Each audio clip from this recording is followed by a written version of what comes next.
일상이 공개되는 시대에 사람들이 가장 매료되는 것은 일상 속의 착한 이야기, 다시 말해서 미담들입니다. 편찮으신 할머니와 함께 사는 넉넉지 못한 형제들에게 치킨을 무료로 제공한 어떤 치킨집 사장님의 이야기가 우리의 마음을 울렸죠. 이 이야기가 알려지자마자 전국에서 돈줄 내주려는 주문이 폭주했습니다. 심지어 먼 지방 도시에서 치킨 2마리요 주문하셔서 배달이 안 되는데요? 그랬더니 그냥 받으라고 얘기하셨다는 얘기까지도 있죠. 이렇게 얻은 매출에 자신의 돈까지 더해서 기부를 한 사장님의 미담은 더욱 사람들의 마음을 움직였습니다. 이처럼 SNS에서 유명인들뿐 아니라 일반 시민들의 미담 역시 게시물로 만들어지고 확산되어지면서 선결제에서 다른 사람들에게 혜택을 베풀어주는 행위들도 늘어나고 있습니다. 선한 영향력이란 단어가 사회에서 어떻게 수용되는지 보여주는 예였죠. 누군가의 미담을 원하고 찾고 퍼뜨리고 있는데 이게 꼭 지금 시대에만 해당할까요? 아닙니다. 조선시대 암행어사 일중에는 탐관 오리를 찾아서 벌을 주는 것뿐만 아니라 보고서 별단에 자기가 살핀 숨은 미담이나 연려, 효자의 행적을 기록한 일도 있었다고 합니다. 백성의 마음을 움직이는 건 순수하고 착한 사람을 발견하는 것, 그것이야말로 바른 사회로 이끌고 있는 것이라고 믿고 싶었던 거겠죠. 이처럼 우리는 아주 오래전부터 착한 이야기를 계속 원해왔습니다.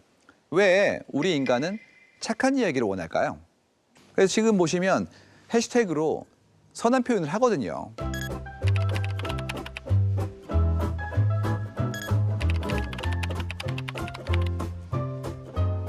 해시태그 플로깅, 해시태그 노플라스틱 같은 해시태그는 내가 선한 의지를 가지고 있고 그거를 내가 실천하고 있고 그런 비슷한 실천을 함께 하자라고 하면서 같은 철학을 가진 사람들을 찾고 있다는 얘기예요. 그렇다는 얘기는 무엇이냐면 데이터의 흐름상 사회는 선함을 요구하고 있고 바라고 있다는 뜻이 되겠죠.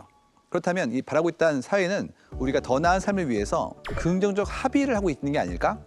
소셜 네트워크상에서는 수십억 명이 연결되어 있기 때문에 전체 인류에게 그런 좋은 시그널들의 공명을 요구하고 있는 게 아닐까에 대한 부분들을 조심스럽게 저희는 유추하고 있는 중입니다. 사람들은 실패를 설명할 때는 운이 나빴다는 사실을 기꺼이 그리고 재빨리 받아들이지만 성공을 설명할 때는 행운의 역할을 과소평가하는 경향이 있다. 그 결과 근거와 믿음 사이에 또 다른 단절이 발생한다. 통계학자 나심 탈레브는 투자자들 사이에서도 이러한 경향이 흔히 발생한다 설명한다. 나심 탈레브의 행운에 속지 마라라는 책이죠. 간단히 말해서 생존편의 서바이버십 바이어스는 실적이 가장 좋은 사건이 가장 눈에 잘 띄인다 그런 뜻입니다. 왜 그럴까요? 사례를 들어본다면 다음과 같은 것이 있습니다. 아브라함 왈드의 스터디였는데요. 2차 세계대전에서 생존 전투기를 어떻게 강화할 것인가에 대한 문제가 있어요. 원래 미군 측은 처음에 적의 공격을 받고 귀환한 비행기에 피탄 자국을 조사해가지고 보강할 부분을 찾고자 했었어요. 이렇게 많이 받았으니까 그 부분이 아마도 많이 맞는 곳일 것이다. 그러니까 그쪽을 강화하면 더 많이 맞더라도 충분히 버티지 않을까에 대한 부분이 가설이었어요. 근데 여기에 대해서 이제 반대 의견을 제시하는 거죠. 이유가 뭐냐면 전투기가 생존해서 복귀하는데 성공했다는 것 자체가 공격을 받고도 무사했다는 얘기가 되는 것이고요. 그 얘기는 무슨 얘기냐면 그 부분은 포탄을 맞더라도 격침이 될 수 있는 아주 중요한 부분이 아니란 얘기예요. 오히려 맞지 않았다고 인식됐던 부분들을 강화해야 된다 이런 얘기들입니다.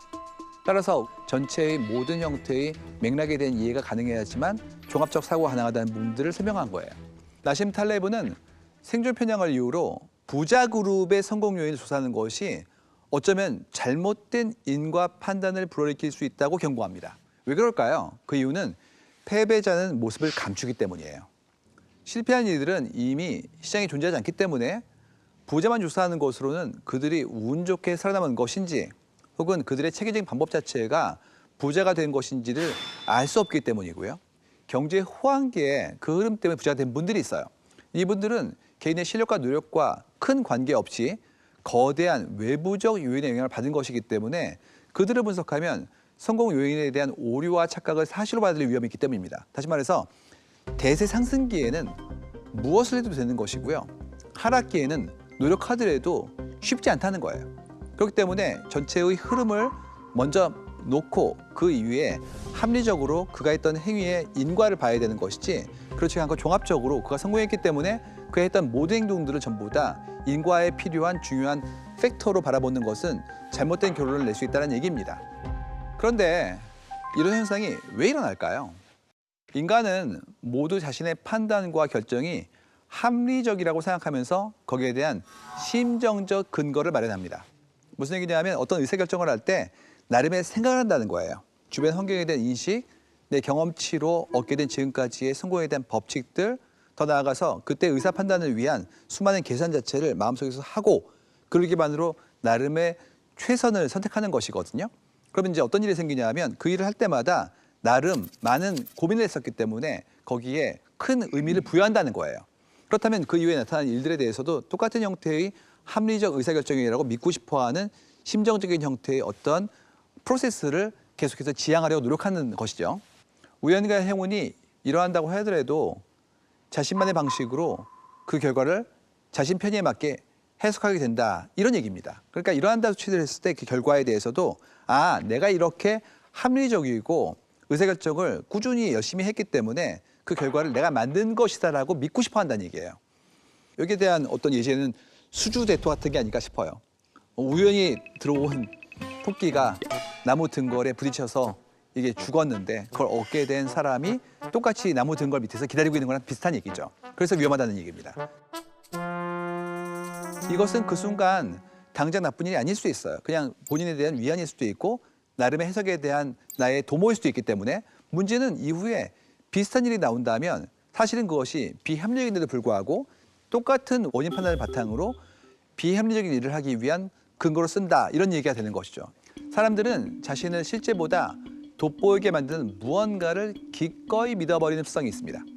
이 습성을 절대로 과소평가해서는 안 된다. 삶이 공개되어지는 소셜미디어는 때로 경쟁적 소비를 하도록 우리를 계속 부추기곤 합니다. 호화로운 쇼핑몰에 멋진 스포츠화에 그리고 비싼 휴대폰들이 전 세계에서 동시에 보여집니다. 그러면 사람들은 준거가 계속 상향 평준화되고 있고 시장이 글로벌해지면서 이 기준을 따라가지 못하는 사람들에게는 마음의 불편함이 생기는 것도 역시 마찬가지로 생기는 부작용 같은 부분이에요. 거기에 알고리즘이 편향성을 가속화시킵니다.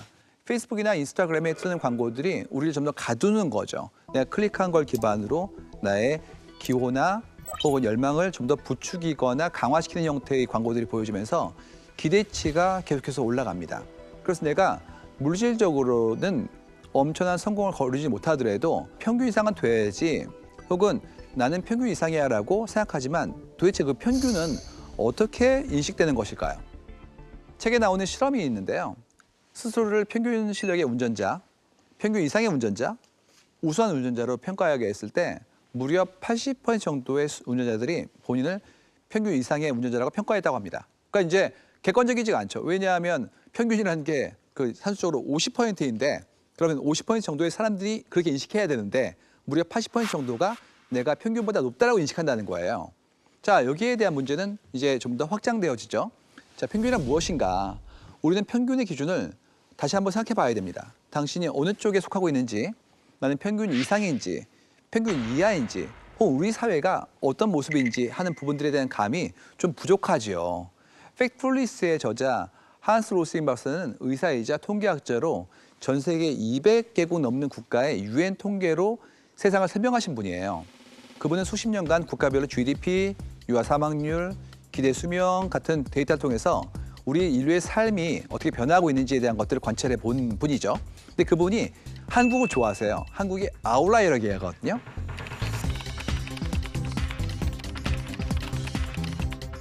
그 이유가 정말 최빈국에서 지표상 선진국으로 성장했다는 거죠. 이런 국가가 없다는 겁니다. 그래서 그 기준에 의해서 당신의 삶도 나아졌어 라고 이제 얘기하기 시작한 순간부터 꼰대가 되는 겁니다.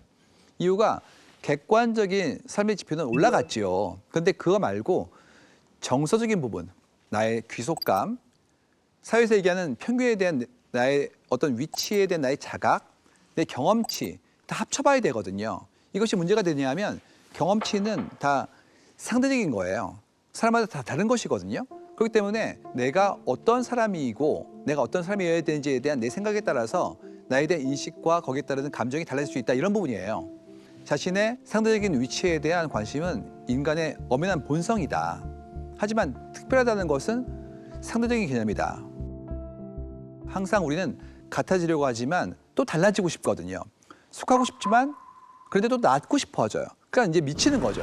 나는 걔랑 다르면 화가 나는데 같으면 또 화가 나는 거예요. 그러니까 떨어지면 화가 나고 취급을 같이 받아도 화가 나는 것이고 그 사이의 균형을 어떻게 잡을 것인지가 문제인 것입니다. 나는 이 모형이 본질적으로 욕망에 근거한 것이라 지적했다. 나름의 목적에 부합하는 적정한 품질을 누리기 위해서가 아니라 친구나 이웃보다 더 좋은 차 또는 뒤처지지 않는 차를 갖고 싶은 욕망이 투영된 모형이라는 뜻이다. 저는 이러한 현상을 의미 소비라고 정의했어요. 과거에는 사람들이 자가가 아닌 전월세를 사는 경우에 인테리어에는 그리 큰 관심을 두지 않았거든요. 근데 지금은 자신의 수입의 많고 적음을 떠나서 내 취향대로 내가 중시하는 것에 대해서는 기꺼이 소비하는 문화가 만들어지고 있어요. 삶의 격을 유지하고 싶은 욕망이 커지고 있는 거죠. 물질적 풍요를 겪은 세대한테 생활 속 소비는 자신을 표현하는 방식으로서 의미를 향유하고 전달하는 행위로 이해되고 있습니다. 그래서 최근에 미디어 브랜드들이 로고가 들어있는 옷을 한국에서 판매하고 있거든요. 본업은 잡지나 다큐멘터리 뭐 이런 것들을 만드는 그런 브랜드인데 의류 브랜드로 라이센스 돼가지고 지금 많은 매출을 올리고 있어요, 한국에서. 세상에 대한 새로운 시각을 전달해 주거나 미지의 곳을 탐험하는 컨텐츠를 만들어 온 미디어 브랜드로서의 정신이 로고를 통해서 전달되는 것이라고 볼 수가 있습니다. 이는 옷이라는 물건보다 브랜드가 가진 이미지가 소비자들에게 의미를 가져다 주는 거라고 이제 인식할 수 있는 거죠. 저자가 운의 중요성과 더불어서 강조한 개념이 바로 프레이밍 효과예요. 우리가 내리는 판단의 상당한 부분이 우리 주변에 의해서 좌우된다, 이제 이런 부분인데요. 그래서 운에 의해 생긴 불평 때문에 프레이밍 효과가 더 강력해지고 있다라는 얘기를 해요. 실제로 본인이 네팔에서 2년 동안 살았던 경험을 예로 듭니다. 네팔에서 살던 방 2개짜리 집은 전기는 물론 수도 시설조차 없었다는 거죠. 미국이라면 아이들 친구를 집에 데려올 수가 없는 거예요. 이유가 초대하기가 부끄러웠을 테니까. 근데 저자는 2년 동안 아주 흡족하게 살았다는 겁니다. 왜냐하면 네팔에서 그 집은 모자람 없는 거주 공간이었다는 얘기예요. 다시 말해서 행복이라는 것은 결국 상대적인 것이다라는 얘기입니다. 절대값이 있다는 얘기 아니래요. 실제로 행복을 학문적으로는 subjective well-being이라고 정의하기도 합니다. 행복을 현대적 이론에 따라서 측정하는 방법인데요. 외부적 관찰이나 정의가 아니라 개인의 주관적 평가나 감상으로 설명하겠다는 방식이에요. 2014년도에 UCL 연구자들의 연구에 의하면 기대한 것보다 더 나은 걸 예고했을 때 즉각적 행복감이 만들어진다라고 얘기를 해요. 결국 better than expected라는 거죠. 내가 기대를 한 것보다 더 나아진다면 나는 행복하다, 이런 얘기를 하는 거예요. 기대감과 결과에 대한 저울에서 결과가 더 무거워지면 내 행복감이 커질 수 있다는 걸 보여주는 겁니다. 결국 내가 누구냐, 나는 어디 있느냐에 대한 기준이 너무 중요하다는 건데 그게 너무 높거나 너무 낮으면 사람이 힘들어지죠. 그렇기 때문에 결국 그 주관적 안정감이라는 걸 위해서 어떻게 내가 나에 대한 정의를 내리고 거기에 대한 평가에 대한 마음을 가질 것인가에 대한 부분들을 봐야 될 것 같아요. 우연한 기회와 조금 유리한 출발이 점점 더 엄청난 소득 격차로까지 이어지고 있는 세상에 살고 있습니다. 그래서 열심히 노력했는데 최선을 다했지만 운이 따르지 않는 사람들에게는 이런 키워드들이 언급됩니다. 뭐 이생망, 불가항력, 포기 같은 그런 단어들이죠. 근데 제가 말씀드리고 싶은 건 우리가 어떤 선택을 하기 전에 우리를 둘러싸고 있는 사회의 구조 자체를 잘 이해하는 게 먼저라는 사실이에요. 그리고 구조를 이해하기 위해선 이 사회에 적용되고 있는 규칙을 파악하는 게 중요하고요. 왜냐하면 제대로 이해를 해야지만 그 리스크와 실수를 줄이고 앞으로 대비할 수 있기 때문이에요. 결국은 우리가 사는 사회의 규칙을 어떤 식으로 바꾸는지가 중요한 문제가 된다는 얘기죠. 사회 규칙 중에서 어떤 건 나에게 이롭게 작용하겠지만 누군가에게는 불공평한 지점이 있다는 것을 깨달아야 됩니다. 이유는 함께 살고 있거든요. 그리고 이렇게 정해진 사회의 규칙들이 우리뿐만 아니라 그 다음 세대까지도 영향을 준다는 겁니다. 어떤 규칙을 과연 적용해야 좀 더 합리적인 사회가 될 것인가에 대한 이야기가 있는 책이 있어요. 엘빈 로스 교수님의 매칭이라는 책인데요. 이 책 역시 아주 흥미롭습니다. 엘빈 로스 교수님은 2012년도에 노벨 경제학상을 받은 분이에요. 이분은 사회에 어떤 규칙을 정의하는 것이 가장 합리적인 결과라느냐, 그 부분에 대해서 고민하고 연구하는 분입니다. 입시제도를 예를 들면 입시를 준비하는 학생이 일단 되는 데를 가야 되니까 여러 군데를 지원해보자. 이런 규칙이 만들어지게 되면 가장 우수한 학생은 여러 군데 다 합격하게 되고요. 다른 학생 같은 경우는 배제되는 구조가 만들어질 수 있어요. 이분의 이론을 근거로 미국의 입시 룰을 바꿨다고 합니다. 이런 비효율적인 기존 시스템 규칙을 바꿔서 시장 설계를 효율화시키면 우리가 좀 더 나은 형태의 선택할 수 있는 사회가 되지 않을까에 대한 부분들을 이분은 주장하십니다. 우리가 거둔 성공에서 행운의 역할을 인정하는 것이 우리에게 이득이 되는 경우가 많은 것처럼 운이 안 좋았다는 핑계를 줄이는 것도 현명한 태도다. 이 책의 저자가 얘기하는 건 모든 걸 운에 맡기라거나 노력을 안 해도 돼라는 얘기는 아니에요. 본인의 재능과 부단한 노력도 중요한데 누구도 오롯이 자기 혼자만의 힘으로 최정상에 오를 수는 없다는 겁니다. 성공한 사람들 대부분은 사회구조의 혜택 혹은 자라난 환경의 혜택을 직간접적으로 받거나 아는 사람 물론이고 때로는 모르는 이들에게도 도움을 받았을 테니까 자신이 받은 것처럼 다른 사람들도 행운을 누릴 수 있도록 사회 환경을 개선하자는 얘기를 하시고 계셔요. 그리고 저자는 경제학자로서 사회 환경 개선 방법으로서 가파른 누진 소비세를 제안하고 있습니다.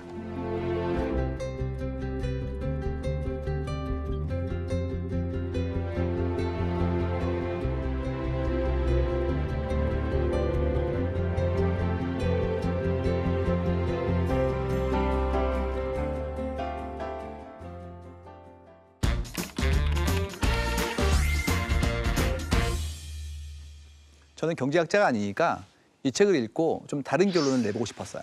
제가 이 책을 통해서 말하고 싶은 건 앞으로 우리는 착하게 살아야 한다는 얘기입니다. 엄마가 자란 아이들한테 착하게 살아야 해라고 얘기하면 너무 멀고 고리타분하게 느껴집니다. 마치 옛날 동화를 보면서 아이 착한 친구들은 상을 받고 못된 친구들은 벌을 받으니까 이렇게 얘기하는 것처럼 느껴진단 말이죠. 그래서 제가 그 맥락에 하나의 문장을 더 붙여볼게요. 착하게 살면 유리해집니다. 먼저 우리 스스로 행운이 있다는 걸 인정하면 성취에 대한 강박이나 정서적 불안에서 벗어날 수가 있어요.